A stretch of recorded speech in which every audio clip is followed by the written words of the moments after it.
A dense fog clung to the streets of London as Hercule Poirot sat in the dimly lit compartment of his train, bound for Dover. The rhythmic clatter of wheels against the rails was soothing, but his mind was already at work, his fingers delicately pressing against one another as he considered the curious telegram that had summoned him. A matter of utmost urgency, M. Poirot. A man found dead in his compartment, locked from the inside. The only clue, a train ticket purchased before it should have existed. Please, I beg you, come at once. The message was signed by Inspector Harold Grimshaw, a name Poirot knew well, a meticulous officer who did not call for outside assistance. Unless a case was truly inexplicable, upon arrival at Dover, Grimshaw was waiting, his overcoat pulled tightly against the biting cold. "It's an absolute devil of a puzzle, Poirot," he said, leading the way briskly toward the platform. "A man is dead, shot through the heart, in a locked train compartment. No weapon, no forced entry.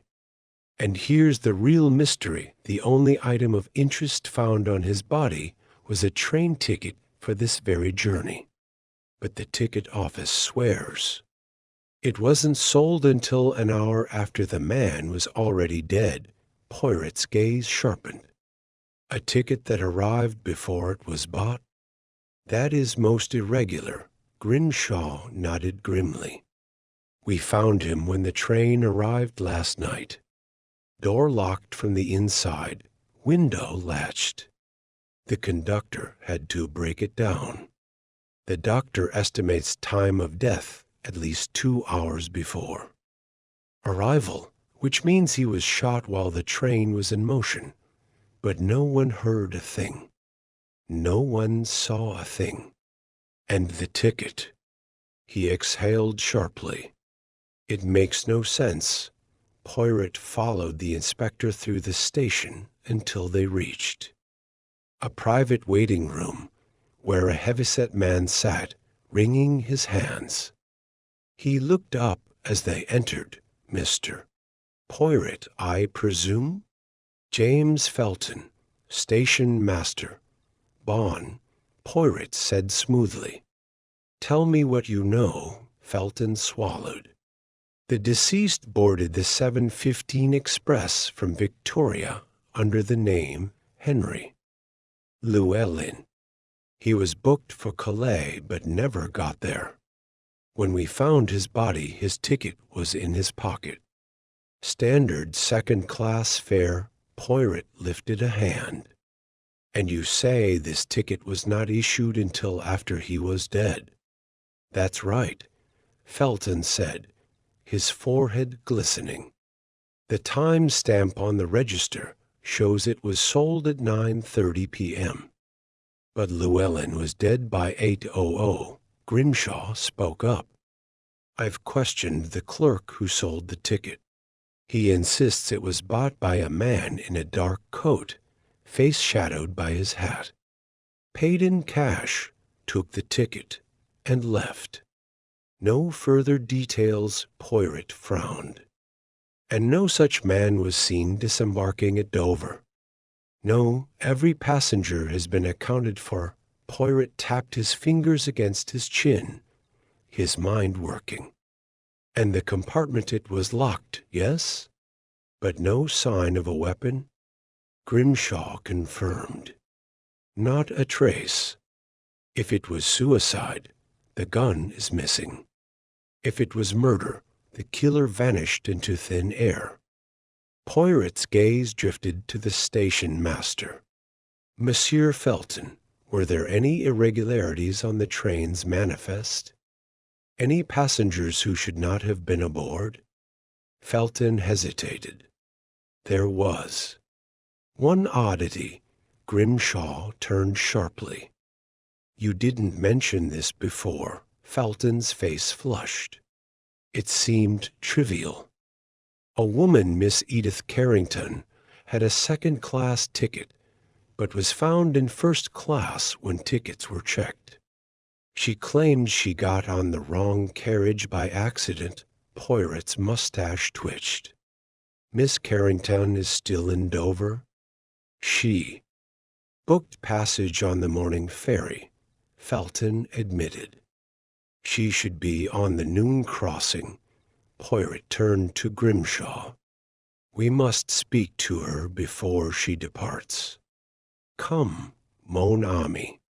There is something here, something that does not yet fit. They strode quickly toward the ferry terminal, where passengers were already boarding. Poirot's sharp eyes scanned the crowd until he spotted a woman in a deep green traveling cloak, her hat pinned neatly in place. She was standing near the gangway, checking her pocket watch. Grimshaw called out, "Miss Carrington?" The woman started slightly, then turned with a composed expression. "Yes, we must speak with you," Poirot said, stepping forward. "It is a matter of urgency." Her fingers tightened around the strap of her handbag, but she nodded. "Of course, but I mustn't miss my crossing. That will depend," Poirot said softly, "on the answers you give us." Miss Carrington's composure was admirable.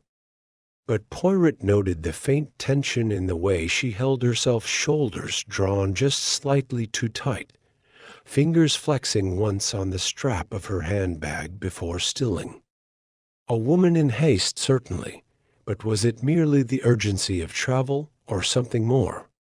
Grimshaw wasted no time. "You were aboard the 7:15 from Victoria last night."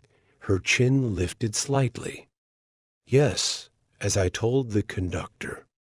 I accidentally boarded the wrong carriage and moved to first class."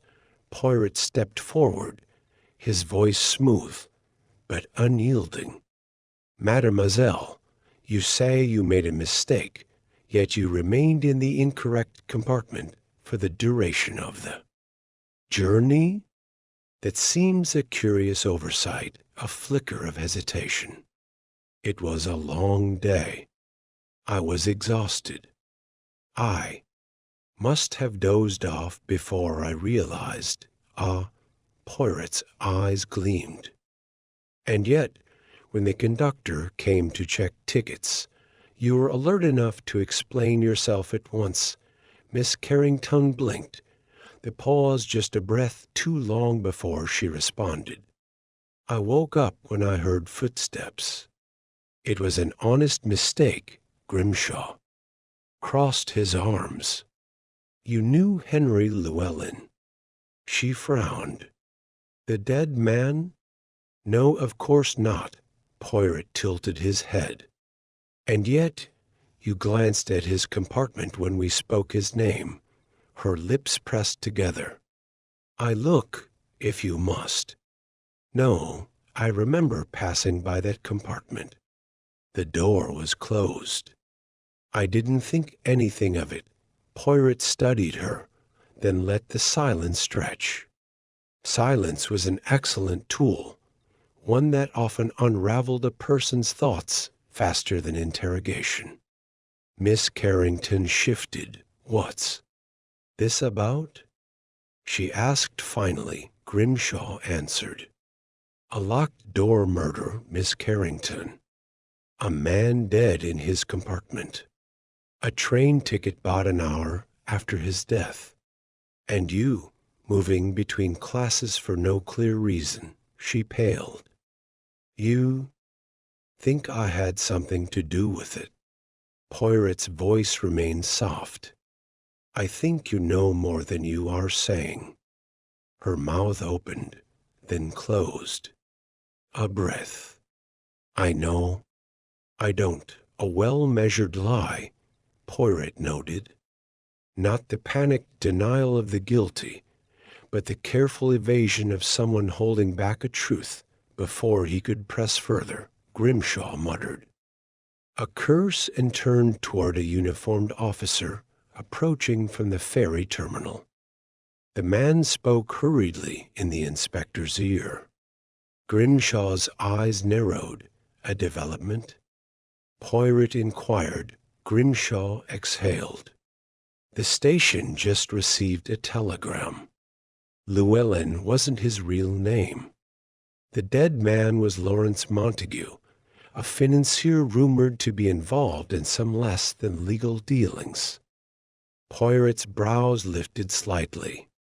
Ah, that changes matters. He turned back to Miss Carrington, who had gone very still. And does that name, Mademoiselle, sound more familiar to you? She wet her lips. No, should it? Poirot sighed. I think, Miss Carrington, it is time we take this conversation somewhere less public.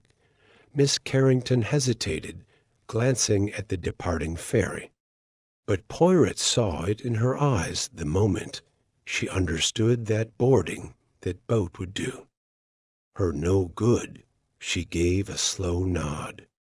Very well. Back in the private waiting room at the station, Poirot took a seat and folded his hands, watching as Miss Carrington settled across from him. Grimshaw remained standing, arms crossed, eyes fixed on her. Poirot's voice was gentle but firm. Let us speak plainly. You may not know Henry Llewellyn, but you do know Lawrence Montague, oui? A long pause. Then quietly, yes. Grimshaw let out a sharp breath. Go on. Her fingers twisted in her lap. I met him years ago. He was a friend of my father's, but I hadn't seen him in ages. I didn't even know he was on the train until she caught herself. Poirot leaned forward. Until she swallowed. Until I heard a noise. Grimshaw's head snapped up. You heard something. Her gaze darted between them. It wasn't much. I was moving to first class, and as I passed his compartment, I thought I heard a thud. But I assumed it was just the train shifting. I didn't think. She trailed off Poirot's mind word. At what time did you hear this noise? She exhaled shakily. A little after 8, I think. Maybe 10 past, Grimshaw muttered. That fits the time of death, Poirot nodded. And you saw no one else in the corridor at that time? No one. Poirot considered this. If Montague had been shot then, and the compartment was locked, the killer had either remained inside or found a way out unseen. But there had been no gun, no sign of struggle, no way for the murderer to vanish unless he turned abruptly too. Grimshaw. Mon ami, we must inspect the crime scene again. Grimshaw frowned. What do you expect to find? Poirot's eyes gleamed. Something everyone has overlooked back at the station. Poirot and Grimshaw returned to the waiting train, its empty compartments now silent and still. The crime scene remained as it had been, Montague's body removed, but his presence still lingering in the scent of stale smoke and the faint indentation where he had slumped against the seat. Poirot stood in the doorway, surveying the space. With a careful eye, the compartment was neat, undisturbed except for the small details that only a keen observer would notice, the way the window latch had been pressed too firmly, as if someone had tested its strength. The crumpled state of Montague's coat, as though it had been grasped. Poirot's fingers drifted over the luggage rack, then to the floor beneath the seat. When he straightened, his expression remained unreadable. Grimshaw, watching closely, cleared his throat. Well, Poirot's mustache twitched. We shall see. Their next step was clear questioning the remaining witnesses, those who had been aboard the train that night. The station master had arranged for several passengers and railway staff to be gathered in a waiting room, their expressions ranging from mild irritation to unease. Poirot's gaze settled on the conductor, a weary man named Edwin Clark. "Monsieur Clark, you checked the compartments that evening, did you not?" "Yes, sir," Clark said, nodding. "Routine check after we left Victoria, another before." "Dover. The last time I passed through, the door was locked from the inside. I assumed the gentleman was sleeping, so I left him be, and you noticed nothing unusual?" The conductor hesitated, shifting his weight. "Well, now that I think of it, there was something. Just before we reached Dover, I saw a man walking briskly through the corridor. Dark coat, hat pulled low, Grimshaw leaned forward." "And you didn't think to stop him?" "He didn't. Seemed suspicious. Just in a hurry." Clark scratched his head. "But now I realize I never saw him again." Poirot's eyes narrowed. "Describe him, if you please." "Not much to tell, sir. Average height, average build. Kept his head down. Could have been anyone," Poirot hummed thoughtfully. "And yet, he did not disembark at Dover," Grimshaw exhaled. "Which means he either never existed, or he found another way off that train." Poirot nodded, but his focus had already shifted. He turned his attention to the next passenger, a businessman named Geoffrey Langley, who had occupied the compartment adjacent to Montague's Monsieur Langley. Poirot said smoothly, "Did you hear anything unusual during the journey?" Langley adjusted his tie. "I was working for most of the trip, writing letters, reviewing contracts. I barely looked up." Poirot's head tilted. "And yet, a gunshot is a most remarkable thing. Surely you would have heard it." Langley's lips pressed together. "I heard nothing, I swear." Poirot's gaze lingered, noting the way the man's fingers tightened around his briefcase. "You're quite certain?"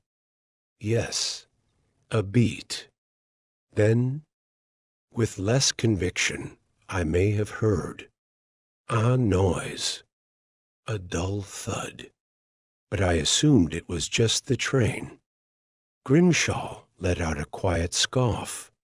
"The same noise Miss Carrington mentioned."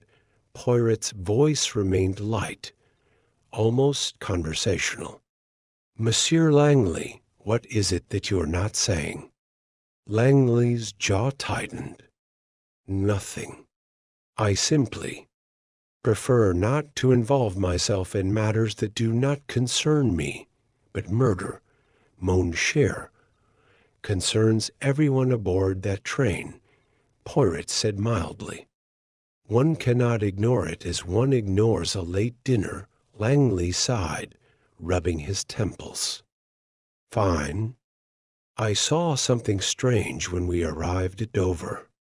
A woman, Miss Carrington, I believe, lingering near Montague's compartment before the commotion began.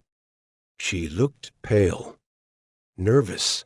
Poirot did not react, but Grimshaw's gaze snapped toward him. "Miss Carrington again," the inspector muttered. Langley shrugged. "I thought it odd at the time, but I had no reason to question it." She moved on quickly. Poirot tapped his chin. "And you said nothing before now?" "I didn't think it was important." "Ah," Poirot murmured. "How convenient." Langley bristled, but Poirot had already turned his attention elsewhere. His mind was piecing together fragments, weighing each account. The inconsistencies were small, but they existed. Miss Carrington's nervous deflections, Langley's reluctance, the shadowy figure Clark had glimpsed. And then, of course, there was the matter of the ticket, purchased after Montague was already dead. Poirot took a step back, surveying the assembled witnesses. "Someone here is lying," he said pleasantly. "And I do not like lies, mes amis." Miss Carrington shifted in her seat. Langley folded his arms. Clark looked down. At his shoes, Poirot smiled. "But fear not. The truth, it always has a way of revealing itself." Poirot's sharp eyes flicked from face to face, reading the subtle shifts in their expressions. The hesitation, the guarded responses, the omissions, it was all a delicate dance of deception. Each of them had revealed just enough to deflect suspicion, yet not one had offered a clear and satisfying truth. Lies, Poirot knew, were like puzzle pieces forced into the wrong places. Sooner or later, the entire picture would collapse. He folded his hands, his voice calm. "Let us consider, mes amis, why Monsieur Montague is dead. Murder is not merely an act, it is a choice, a necessity born of desperation. And desperation? Ah, it always has a source." Grimshaw exhaled heavily. "So we go back to motive," Poirot nodded. "Precisely. And already we have hints small, but telling." His gaze landed first on Miss Carrington. "Mademoiselle, you were overheard speaking with Monsieur Montague earlier in the evening. You were distressed." She stiffened. "It wasn't anything, just an old grievance. I knew him from before, but I had no reason to kill him." Poirot lifted a finger. "Ah, but that is what interests me.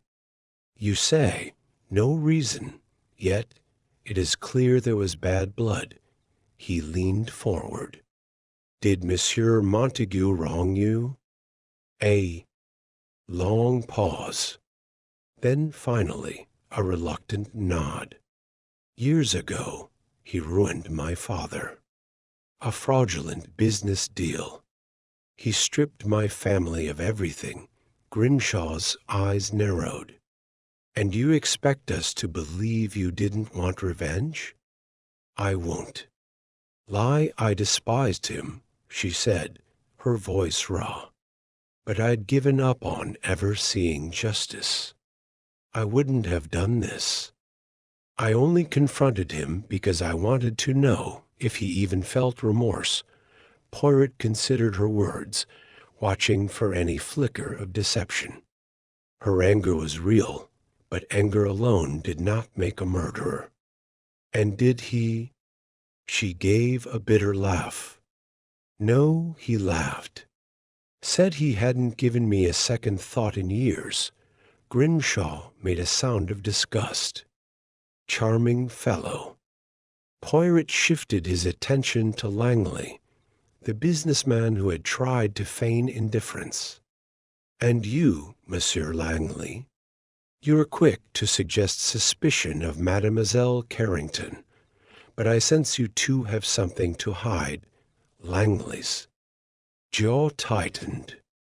"I have nothing to do with this." Poirot's head tilted slightly. "You were in the compartment next to his. You heard a noise. You chose not to investigate. I told you I thought nothing of it. But tell me, monsieur, were you acquainted with the victim?" A flicker of hesitation. Then, only in passing, Poirot pressed further. "A passing acquaintance does not explain why you were seen speaking with him before boarding the train." Langley went rigid. "Who told you that?" Poirot smiled. "Ah, monsieur, it does not matter how I know, only that I do." Langley hesitated again, then exhaled sharply. "Fine. I knew Montague. He and I had a disagreement." Grimshaw scoffed. "Another one?" Langley's fingers clenched around his briefcase. "He owed me money. A substantial sum." Poirot's brows lifted. "And did he intend to pay?" "No, he laughed in my face, said he had no intention of settling his debts. He claimed he had other priorities." Grimshaw's gaze was steely. "Such as?" Langley's expression darkened. "He didn't say, but I think it had to do with the ticket." Poirot stilled. "Ah," his voice was soft, thoughtful. "You believe, then, that this mysterious ticket was tied to something important?" Langley hesitated. "I don't know, but he was distracted. Something had him. Excited." Poirot tapped his chin. "And yet he never made it to his destination." The weight of his words settled over the room. The motives were stacking up: betrayal, financial ruin, unpaid debts. But none of them quite explained the peculiarities of the crime itself. The locked compartment, the ticket that arrived too late, and the man in the dark coat slipping through the corridor before vanishing altogether. Poirot turned his attention to Clark, the conductor. "Monsieur Clark, you are most familiar with the workings of the train, are you not?" Clark nodded. "Yes, sir. And you know every passage, every exit?" "Yes." Poirot's gaze sharpened. "Then tell me, if one wished to leave the train without being seen, how might it be done?" A pause. Clark swallowed. "There's only one way. The maintenance passage." Grimshaw frowned. "The what?" "A narrow passage that runs along the exterior of the train," Clark explained. "It's dangerous, practically impossible to navigate while the train is moving. But if someone knew what they were doing, they could slip out unnoticed and re-enter another carriage." Poirot's eyes gleamed.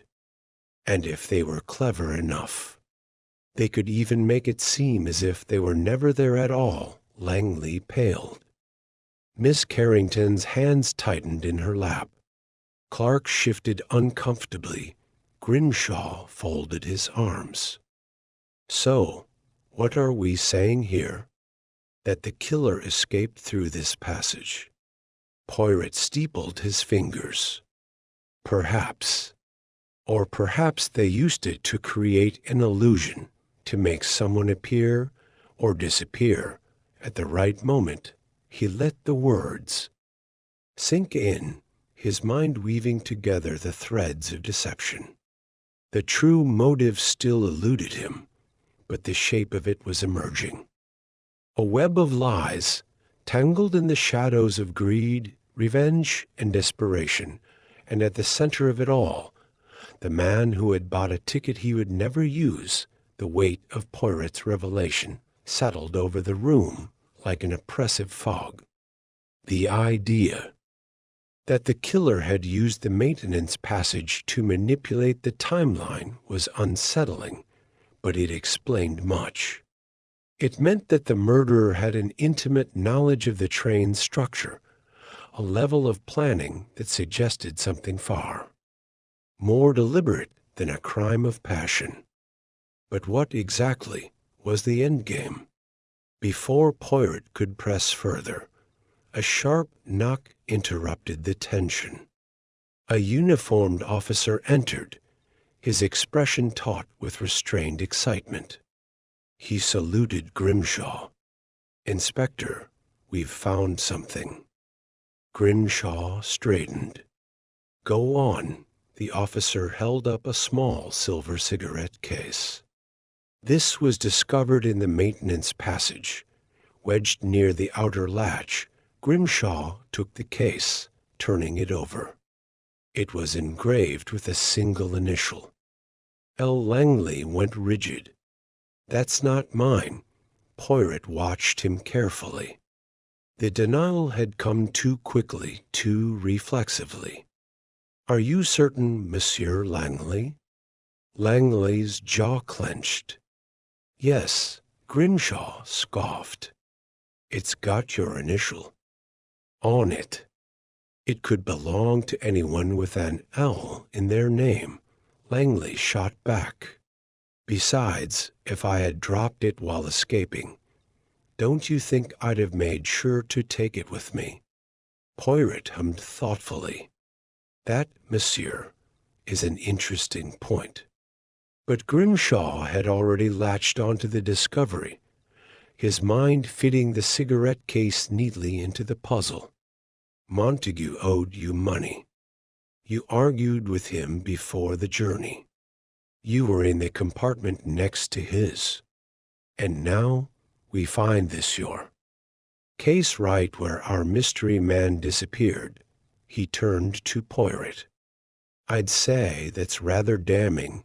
Langley's face darkened. "This is absurd. I'm being framed." Poirot tapped a finger against his chin. "Perhaps, or perhaps, you made a mistake, a small but telling one." Grimshaw straightened. "We have enough to bring him in." He gestured to the officer. "Take Langley into custody." The officer stepped forward, but Langley held up his hands. "You're making a mistake." Poirot observed the scene with quiet detachment, but deep within, unease stirred. The evidence seemed too perfect, too convenient. A cigarette case left in just the right place to be found?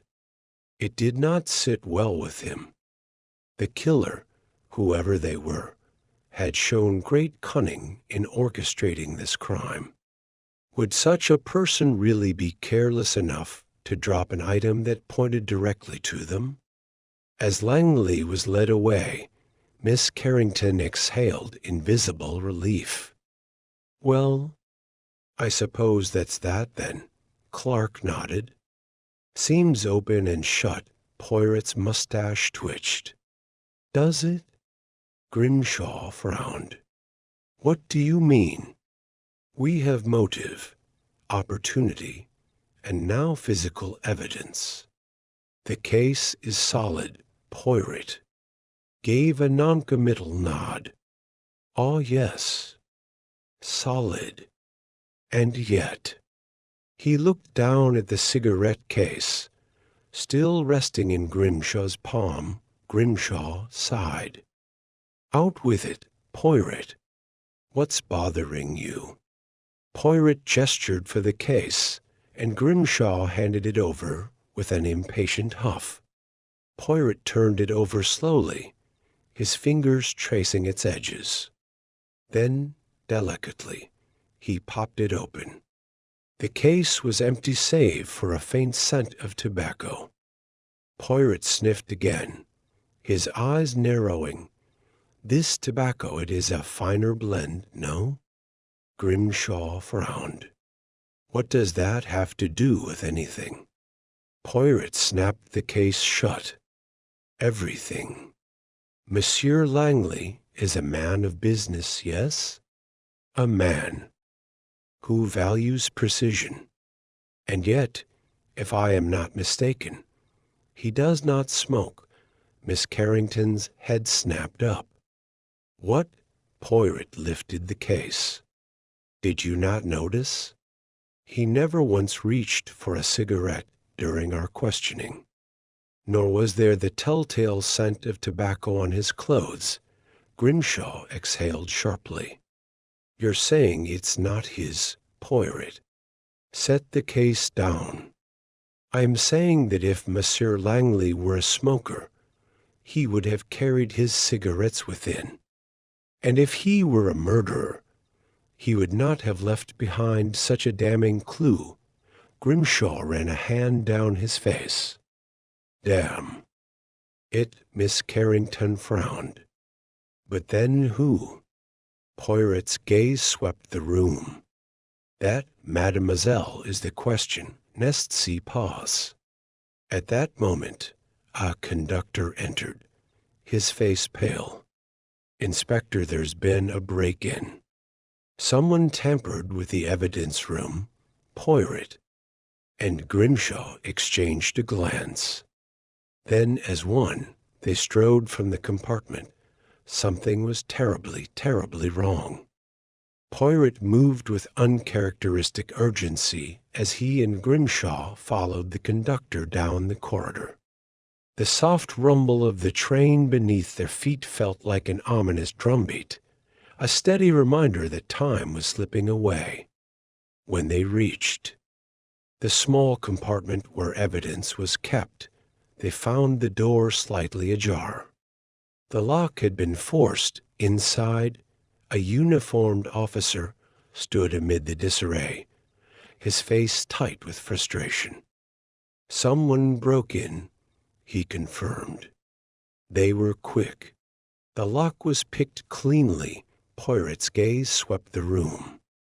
Several items had been disturbed, but it was immediately clear what was missing: the cigarette case. Grimshaw muttered.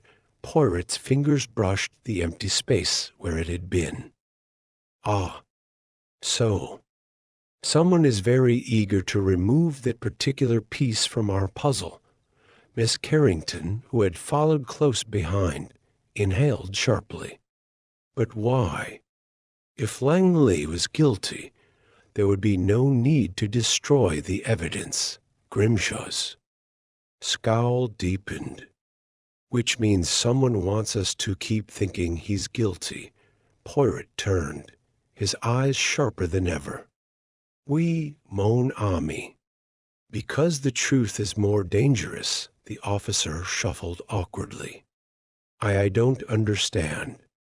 If someone planted the case in the first place, why not leave it be? They could have let Langley take the fall. Poirot tapped a finger against his temple. Because I did not accept it.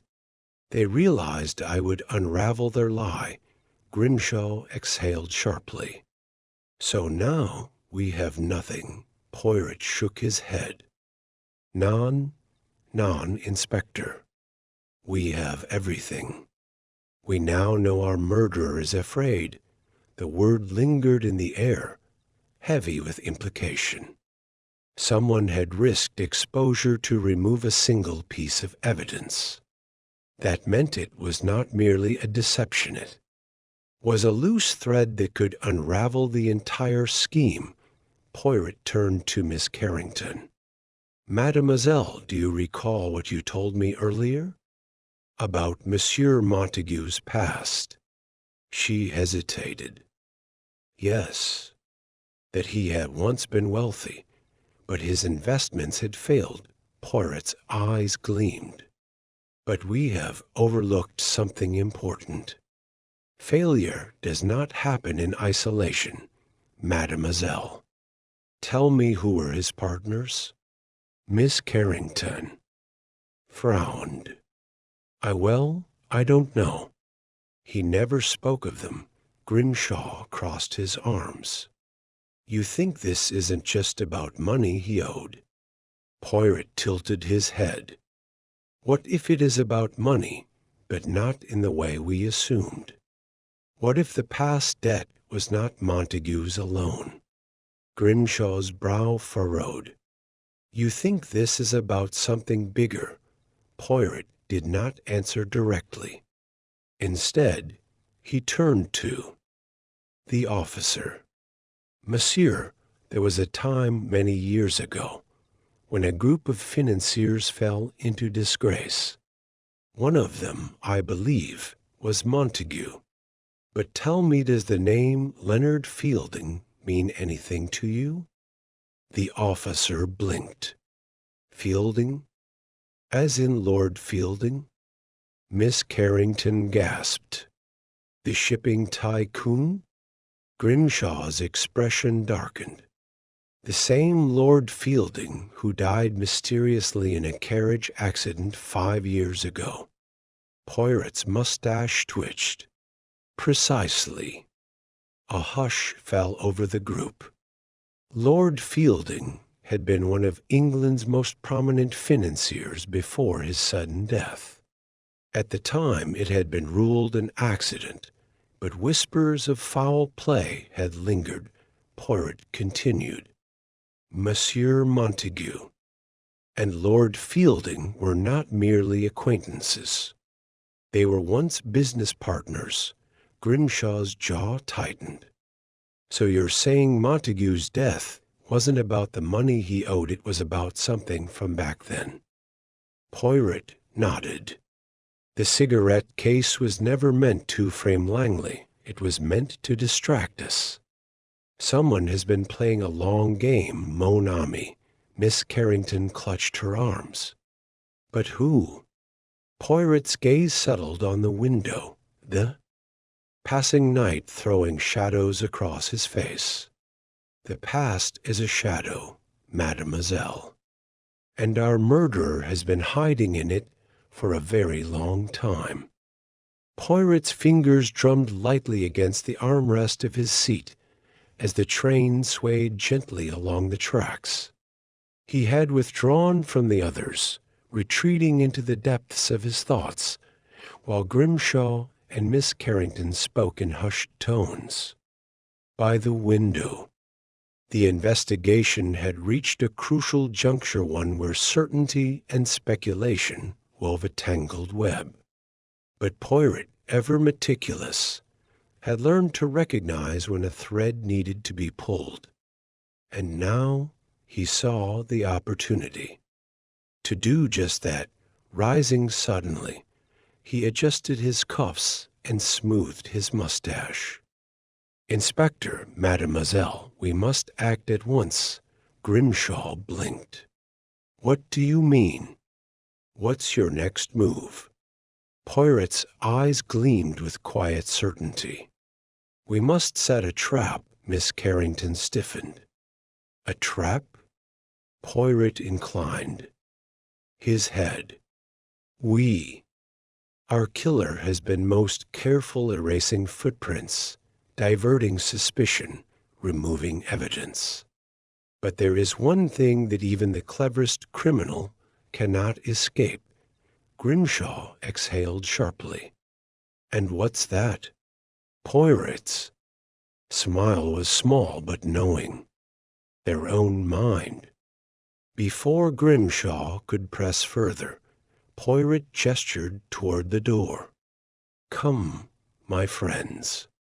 Let us return to the dining carriage. The stage must be set.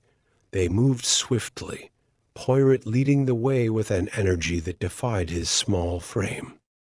When they arrived, the carriage was quieter than before, many passengers having retired for the evening.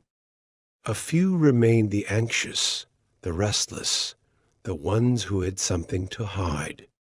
Poirot's gaze swept over them, landing momentarily on each individual before he took his place at an empty table. He motioned to the conductor. If you would be so kind, monsieur, I have a small request. The conductor hesitated. Yes. Sir? Poirot's expression was mild, but his words carried a deliberate weight. I require a fresh cup of tea, and a second cup, one that is identical in every way, but remains untouched. The conductor looked puzzled, but nodded. Of course. Grimshaw leaned in. What are you doing, Poirot? Poirot's voice was low. A little test, mon ami. You will see. A few minutes later, the tea arrived. Poirot thanked the conductor and made a great show of preparing his cup, stirring in sugar with slow, deliberate movements. But the second cup remained untouched. At the center of the table, then, as if suddenly struck by an idea, Poirot turned his head toward one of the remaining passengers, a man named Geoffrey Hill, a quiet figure who had thus far kept himself out of suspicion. He was a former business associate of Montague's with no apparent motive beyond mild financial grievances. Or so it seemed. Monsieur Hill, Poirot called out cheerfully. Would you care to join us? A cup of tea, perhaps? Hill glanced up, startled. Oh, I know. I don't think. Poirot did not let him refuse. Come, come. It is but a simple drink. And I find conversation is always more agreeable when one is properly refreshed. The man hesitated before standing, his movements tense. He approached the table cautiously, eyes flicking toward Grimshaw, then back to Poirot. When he sat down, Poirot gestured toward the second cup. Please, help yourself, Poirot said lightly. I have not touched it, you see. It is quite fresh. Hill's fingers twitched slightly as he reached for the cup, but just as his hand was about to make contact, he froze. A split-second hesitation so brief it might have gone unnoticed by anyone else. But Poirot saw it. Hill pulled his hand back with forced casualness. Oh, I'm actually not much of a tea drinker. Poirot did not respond immediately.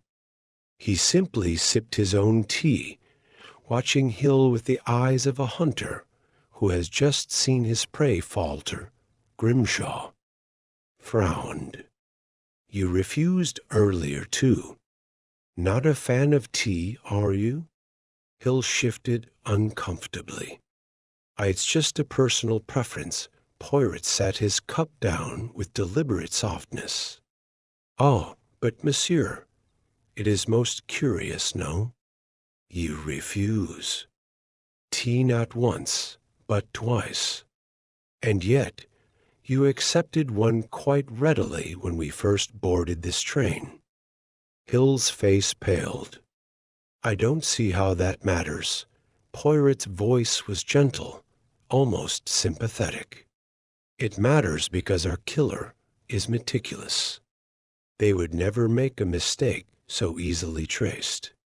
But when I left that second cup and touched, I knew only one person would be unable to drink from it.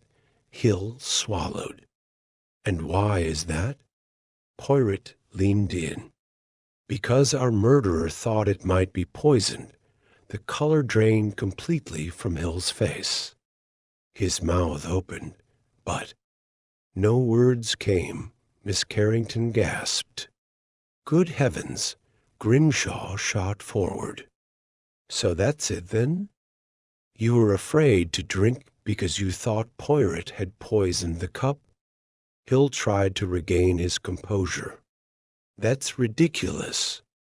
You're all mad. Poirot shook his head. Non, monsieur.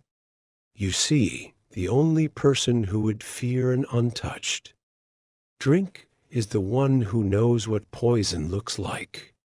The one who has already used it before. Hill's breathing grew shallow. His hands clenched into fists. The reaction was not that of an innocent man protesting a false accusation. It was the reaction of someone who had been caught off guard, someone who had just realized their own mind had betrayed them. Grimshaw pushed back his chair. That's enough for me. Hill, I think it's time we had a proper conversation somewhere more private. Hill made one last, desperate attempt. You can't prove anything. Poirot gave him a measured look. No? Then tell me, monsieur, why did you remove the cigarette case from the evidence room? Hill's eyes widened in horror. The reaction was all the proof they needed. Grimshaw stood. "Come on, Hill. You're done here."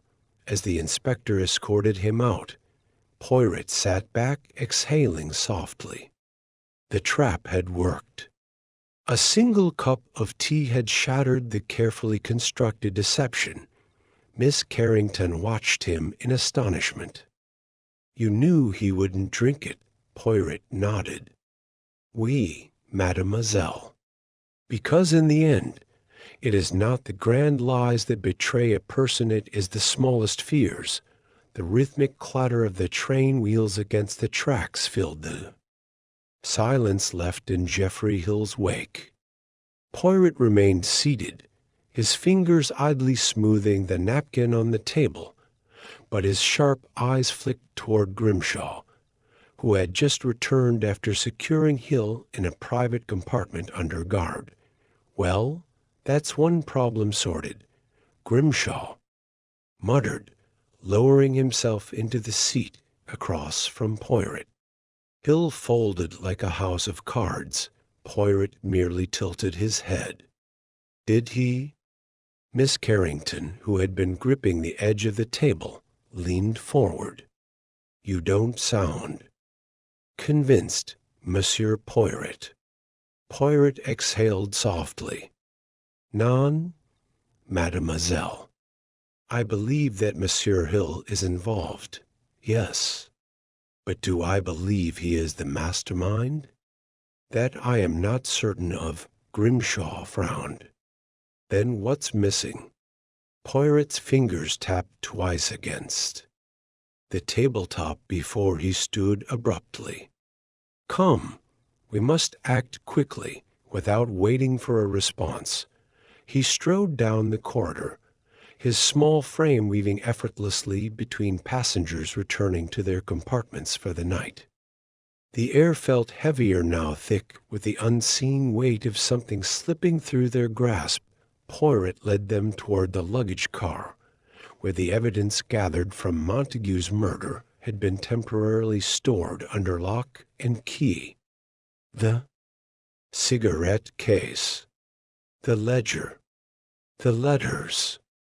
All of it had been tagged, sealed, and placed under strict watch, or so they had thought. As soon as Grimshaw reached for the door, his body went rigid. The padlock, which had been securely fastened, now dangled uselessly. The latch had been forced. Grimshaw's jaw tightened. "No." Poirot stepped forward, pushing the door open. The moment his eyes swept over the small table where the evidence had been left, a terrible certainty settled in his chest. The cigarette case was gone. The ledger, which had contained Montague's private financial records, lay open, but the most damning pages had been ripped out, and the letters, the ones that had hinted at something deeper, something more than just a business dispute, gone. Miss Carrington let out a quiet gasp. "But how? No one should have been able to get in here." Grimshaw stormed inside, checking behind crates, opening cabinets, searching for anything that might have been discarded. Damn it all. Someone knew exactly what they needed to take. Poirot remained by the doorway, his mind racing. This was not an act of panic. It had been methodical, precise. The removal of those specific pieces of evidence suggested two things. First, the real culprit was still ahead of them, watching, waiting. Second, Hill, guilty or not, was a distraction. Grimshaw swore under his breath. "We were too slow." Poirot lifted a hand. "Non, mon ami. We were just fast enough to scare them." Miss Carrington frowned. "But if the evidence is gone," Poirot turned to her, his expression unreadable. "Gone? No, hidden, perhaps. Altered, maybe. but completely erased. He shook his head. That is impossible. Grimshaw slammed a fist against the wooden crate beside him. And what if they threw it overboard? What if we never find it? Poirot's eyes flickered with something unreadable. Then we make them bring it back, Miss Carrington swallowed. How? Poirot turned toward the open doorway, staring into the dimly lit corridor beyond. His voice, when he spoke, was calm, but edged with steel. We make them believe that. The evidence was never lost at all. The heavy silence in the luggage car pressed down on them like a suffocating fog. Grimshaw was still muttering under his breath, his frustration mounting, while Miss Carrington remained frozen by the doorway, her gloved hands clenched into fists. Poirot, however, had gone very still, his gaze locked on the now empty space, where the stolen evidence had once been, and then, from somewhere in the depths of the train, a scream tore through the night. Miss Carrington flinched. Grimshaw's head snapped up. Poirot, without hesitation, turned on his heel and strode out of the luggage car. The scream had come from the first-class compartments.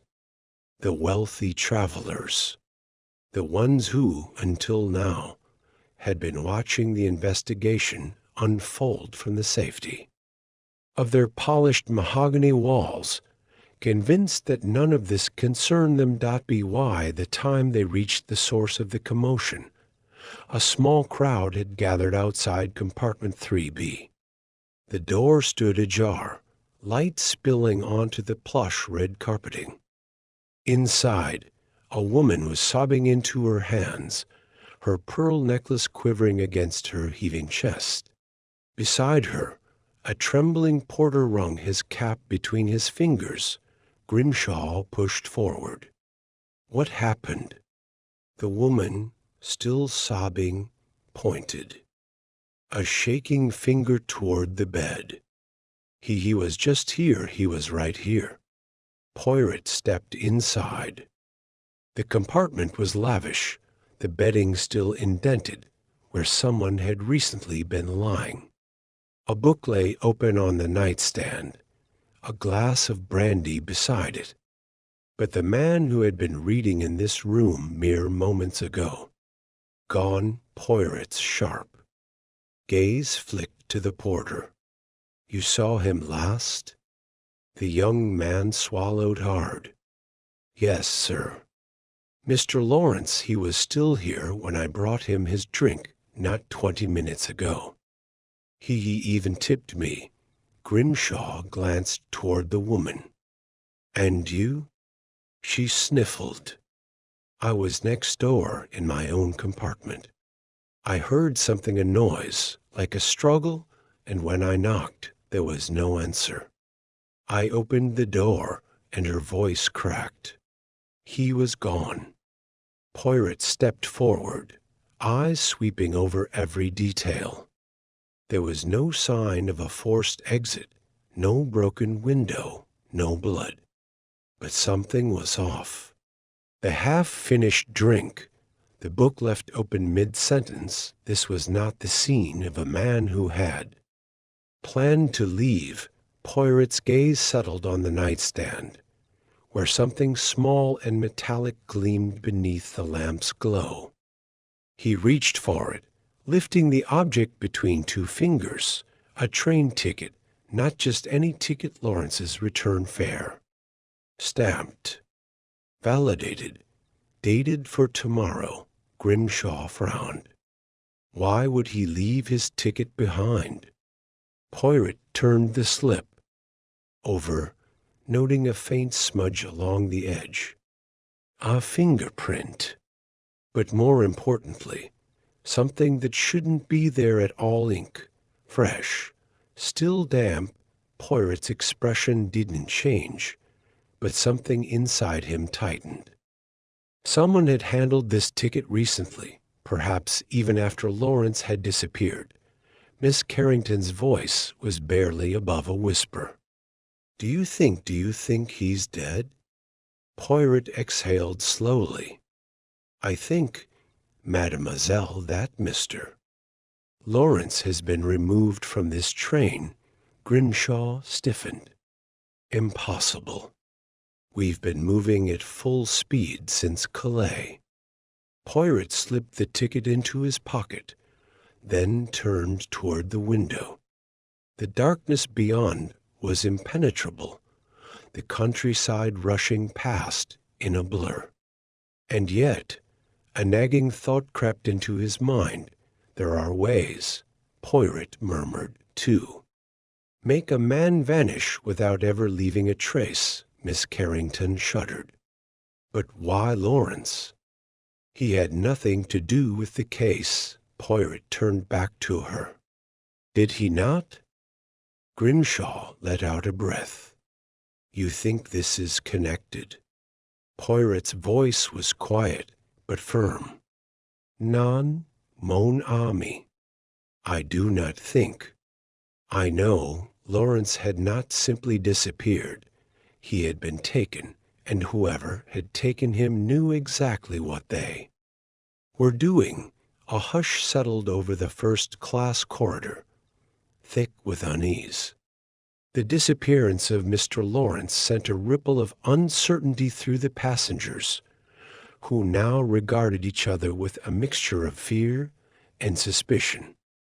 But for Poirot, the air was charged with something else entirely. Beneath the carefully crafted facades, beneath the alibis and half-truths, a pattern was beginning to take form. He turned the train ticket over between his fingers once more, studying the ink smudge that marred its edge. Fresh, still damp. It was not the first time ink had played a role in this case. His mind, a finely tuned instrument, began sifting through the details, disparate pieces clicking into place. Grimshaw, pacing near the doorway, exhaled sharply. "I don't like it, Poirot. First, the stolen evidence, and now a missing man. Someone's working hard to bury this case before we get too close." Poirot did not respond immediately. His gaze drifted past Grimshaw, past Miss Carrington, toward the corridor where passengers still whispered in worried clusters. And then, ever so subtly, his attention locked onto something, or rather, someone. A steward stood near the far end of the corridor, blending in with the nervous bystanders. Young, clean-shaven, uniform crisp. Nothing unusual, except for one detail: his hands. More specifically, the faint smudge of ink just visible on the edge of his cuff. Poirot turned abruptly, stepping out of the compartment. The movement was sudden enough that the steward straightened, a flicker of alarm crossing his face before he quickly masked it. But it was too late. "Ah," Poirot said, his tone light, almost conversational. "It is a late hour, yet you are still attending to your duties. A diligent worker, yes?" The steward swallowed. "Why, yes, sir." Poirot's gaze did not waver. "And tell me, mon ami, do you make it a habit of handling passengers' tickets after they have already been stamped?" The steward hesitated. It was the smallest of pauses, but Poirot caught it. The young man straightened, shaking his head. "No, sir. That would be against protocol." "Oh, but of course," Poirot mused. "And yet, your sleeve, it tells a different story." The steward's eyes flickered downward just for an instant, but the damage was done. Poirot had seen it before, the fleeting moment when a guilty man wonders whether to deny, to run, or to fight. Grimshaw stepped closer. "What's this about?" Poirot turned slightly. "A detail, Chief Inspector. A small one, but telling nonetheless." He looked back at the steward. "Tell me, mon ami, did you happen to visit Mr. Lawrence's compartment this evening? Perhaps to deliver something?" The young man's jaw tensed. I bring drinks and messages to passengers all the time." Bean Sr. Poirot nodded. "And did. You also collect something from him? Something you are not meant to take?" The steward's face paled, and for the briefest moment Poirot thought he might break. But then something shifted in his expression, a calculated stillness. He took a step back, forcing an awkward chuckle. "I don't know what you mean, sir." I should get back to work." Poirot let him retreat, watching as he disappeared down the corridor with hurried steps. He did not call after him, nor did he stop him. Instead, he turned to Grimshaw, who frowned. "You're just letting him go." "Mais oui, mon ami." For now, Poirot tapped the ticket lightly against his palm. "Because his reaction tells me that he is not the mastermind." "Non, he is. But a small piece. A pawn in a much larger game." Miss Carrington's voice was soft. "Then who is behind it?" Poirot's eyes darkened. "That, mademoiselle, is the question we must answer." The air inside the train had changed. The case was no longer simply about a murder. It had become something else. A game of strategy, a contest of patience, and most importantly, a puzzle, whose solution had been staring them in the face all along. Poirot closed his eyes briefly, allowing his mind to trace the threads. Ink. A misplaced item. A missing man. A pattern was emerging, and whoever had set this elaborate trap was now running out of places to hide. A heavy silence lingered in the train corridor, an invisible tension pressing against its walls. Poirot remained still, his mind weaving the strands of the case together, tracing each thread to its origin. The ink-stained cuff, the stolen evidence, the vanishing of Mr. Lawrence, these were not separate incidents. They were pieces of a singular, chilling design.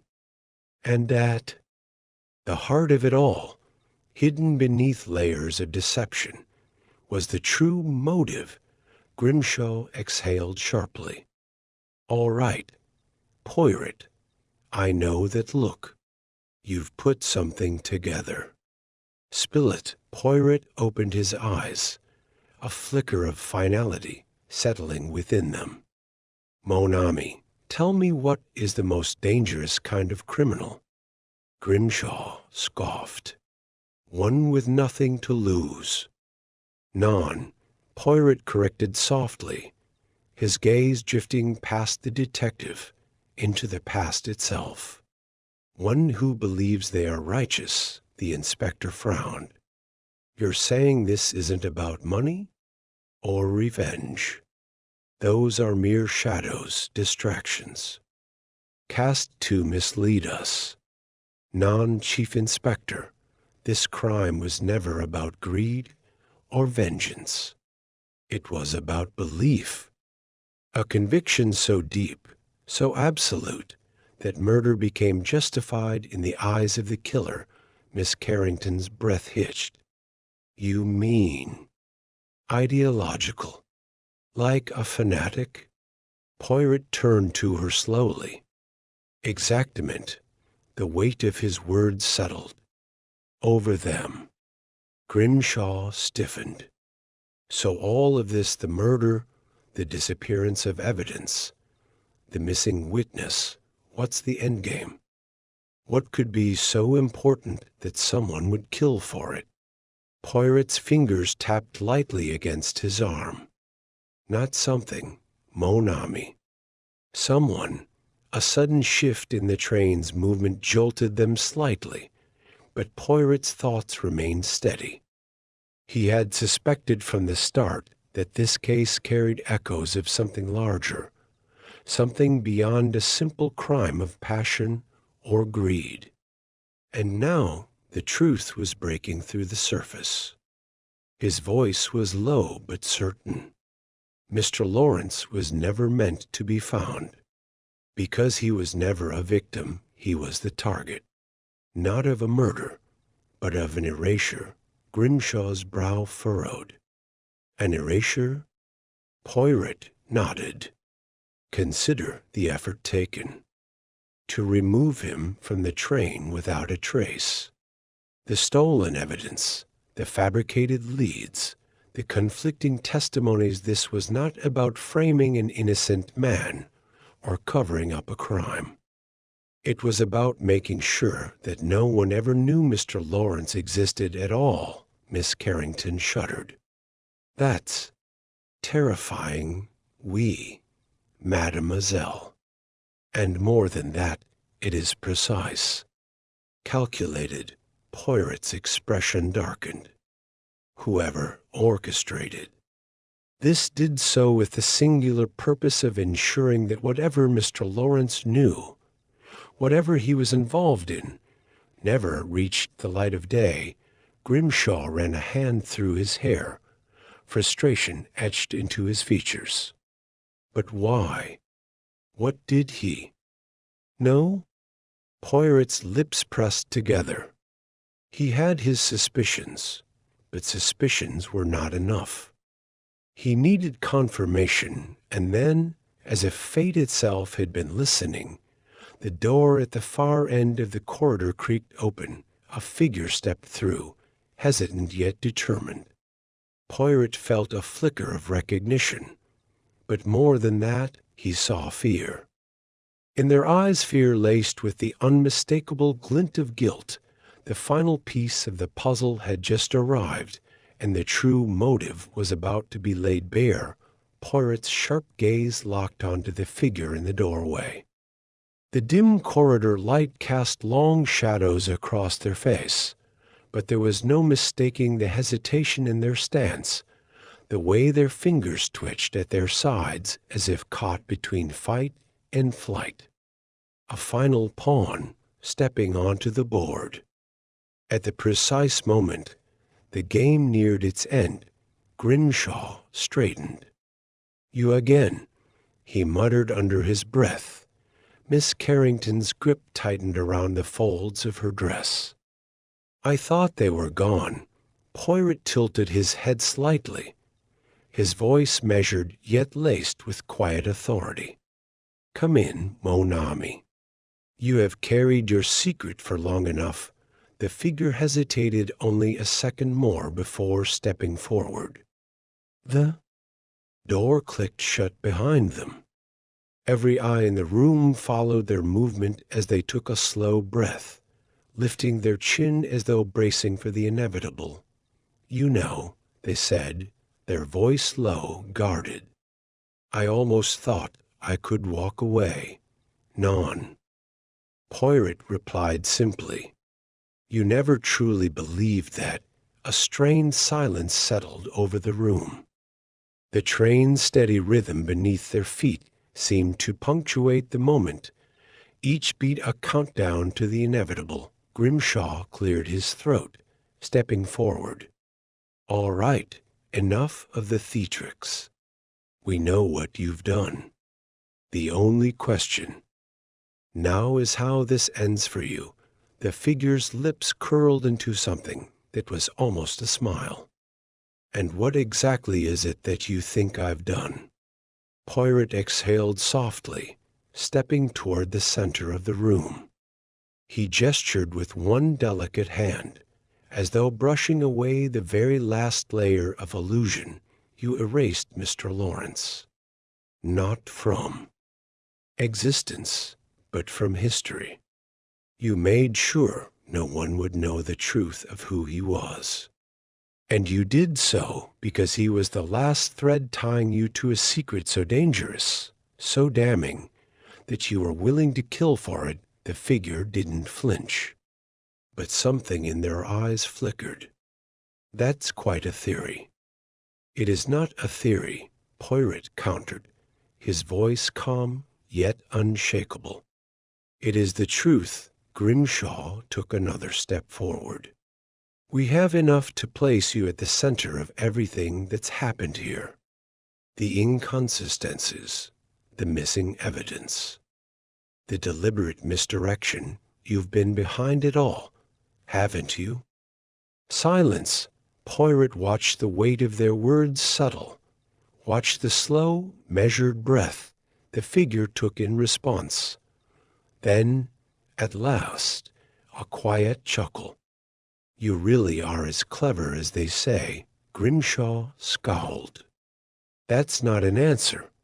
No, the figure admitted. But this is, and in a single, fluid motion, they lunged. The room exploded into movement. Miss Carrington gasped as Grimshaw reached for his revolver, but Poirot had anticipated it. He sidestepped smoothly, his arm shooting out, catching the attacker's wrist before they could reach whatever hidden weapon they'd intended to use. The train lurched slightly, throwing them off balance, and in that split second of hesitation, Grimshaw surged forward, pinning them against the wall. A struggle, a sharp intake of breath, and then the undeniable click of handcuffs snapping into place. Panting slightly, Grimshaw tightened his grip. I was hoping you'd try something stupid. Poirot straightened his coat, exhaling as though brushing off the encounter like a speck of dust. His gaze met the captive's, unreadable yet knowing. It is over, he said simply. The figure, now caught, now powerless, let out a slow, bitter laugh. Is it? They lifted their gaze, something unreadable swimming beneath the surface. You think stopping me changes anything? You think this ends here? Poirot did not answer immediately. He regarded them for a long moment, then offered a small, knowing smile. It ends where the truth begins. A hush settled over the room. The tension, once sharp and bristling, now hung in the air like the echo of a distant storm. Grimshaw tightened the handcuffs, his jaw set, his expression unreadable, as he secured the prisoner. It's done, he muttered, exhaling sharply. Poirot remained still, his gaze fixed on the figure before him. The final piece of the puzzle was supposed to be in place, the last move played. And yet something lingered, an itch at the back of his mind. The pieces fit, but not quite perfectly. The captive tilted their head, watching Poirot with a glint of something strange, something that did not belong in the eyes of a person who had lost. Not fear, not resignation. Amusement. Tell me, detective, they said, their voice barely above a whisper. Do you really think this is over? Grimshaw scoffed.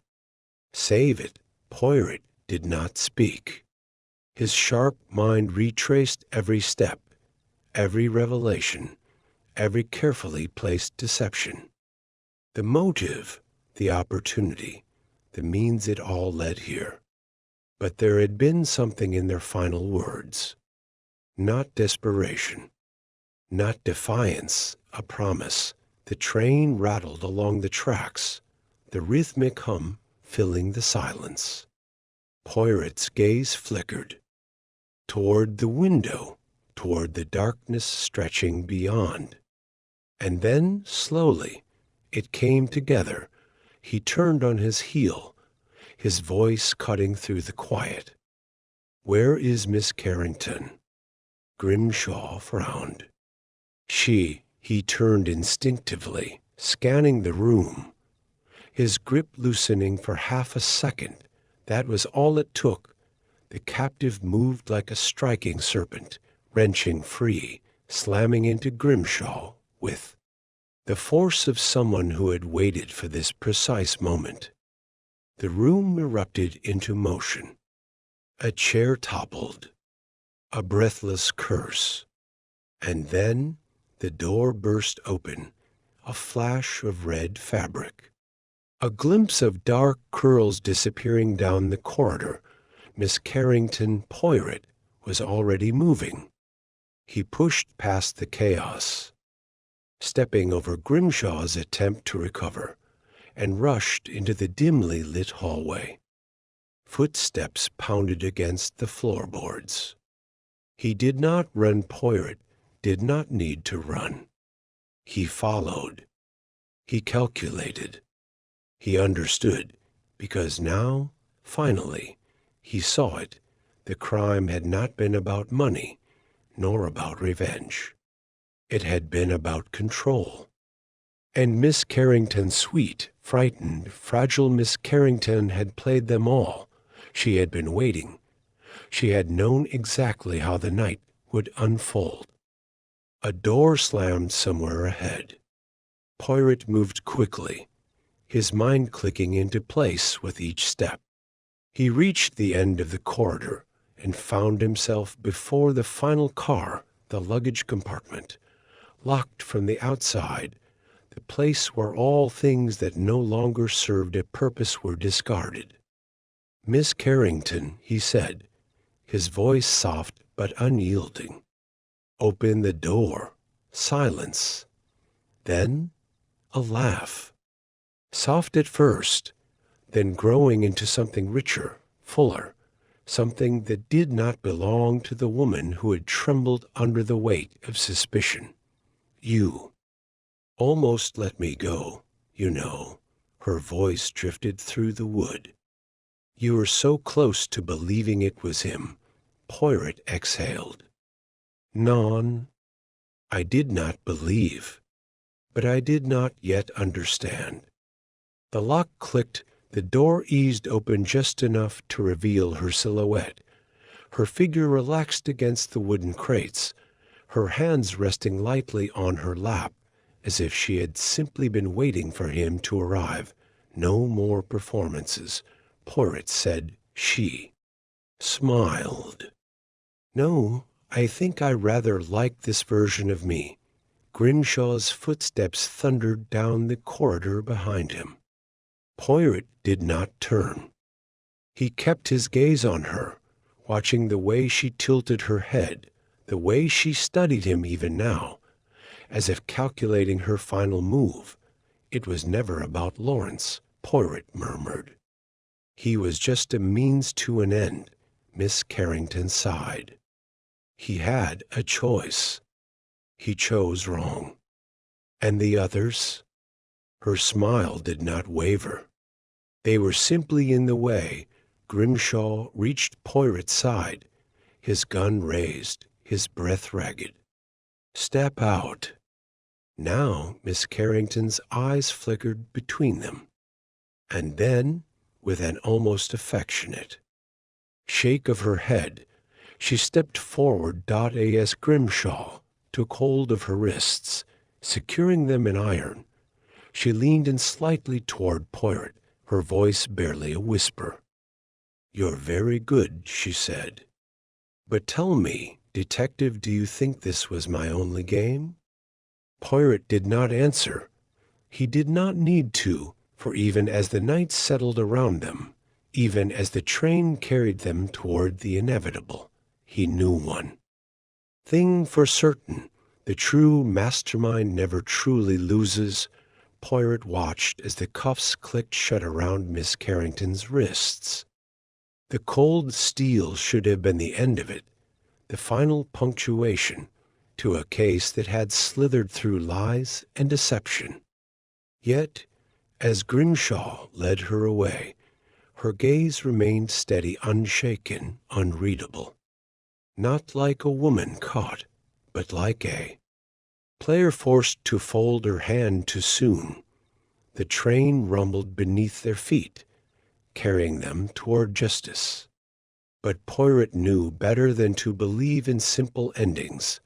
Grimshaw exhaled, rubbing his temple. You were right about her. I don't know how, but you were right.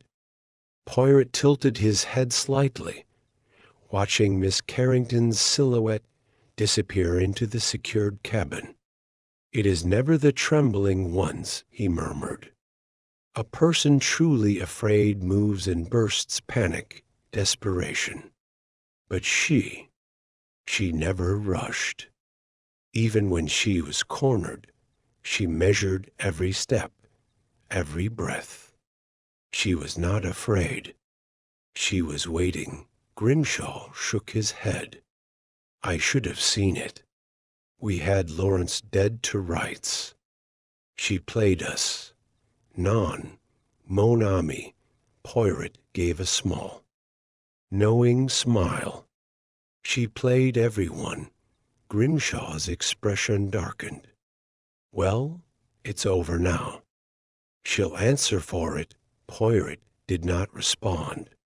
Instead, he turned, his eyes scanning the small details of the corridor, the unnoticed remnants of the night's battle. A misplaced cufflink, a faint scuff on the floorboards, the scent of Miss Carrington's perfume still lingering in the air, lavender, and something sharper beneath it. Something deliberate. His fingers brushed the inside of his pocket, finding the slip of paper he had taken from her cabin before the final confrontation. The handwriting was delicate, precise. One last game, detective. A hollow amusement settled in his chest. It had not been a plea, nor a taunt. It had been a certainty. The door to her secured compartment had been locked tight. Grimshaw had checked it himself. But Poirot knew in the marrow of his bones that justice, in its most satisfying form, was often a fragile thing, and that a woman like Miss Carrington did not leave things unfinished. A sudden shift in the train's rhythm caught his attention. A hesitation. A breath of silence too unnatural to be coincidence. Poirot turned sharply. The locked door stood ajar. Grimshaw cursed, lunging forward, yanking it open. The cabin was empty. No broken window. No signs of struggle. No desperate escape. Simply gone. Poirot closed his eyes for the briefest moment. When he opened them again, his mind had already moved ahead. She had never planned to be taken to trial. She had always intended to leave before the final stop. Grimshaw gripped the edge of the doorway, his knuckles white. Damn it! How did she? Poirot turned the slip of paper over, revealing the second line scrawled beneath the first.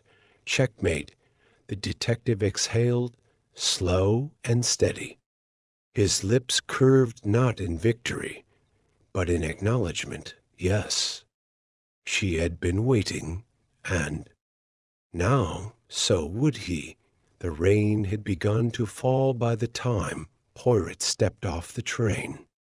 Not a torrential downpour, nor a light mist, but a steady, rhythmic drizzle, persistent, methodical, as if the sky itself were deep in thought. He adjusted his coat, brushing away the damp that clung to his shoulders, and allowed himself a moment to observe. The station bustled with weary travelers, their faces set with the singular purpose of reaching their destinations. To them, this was just another evening, another arrival, another departure.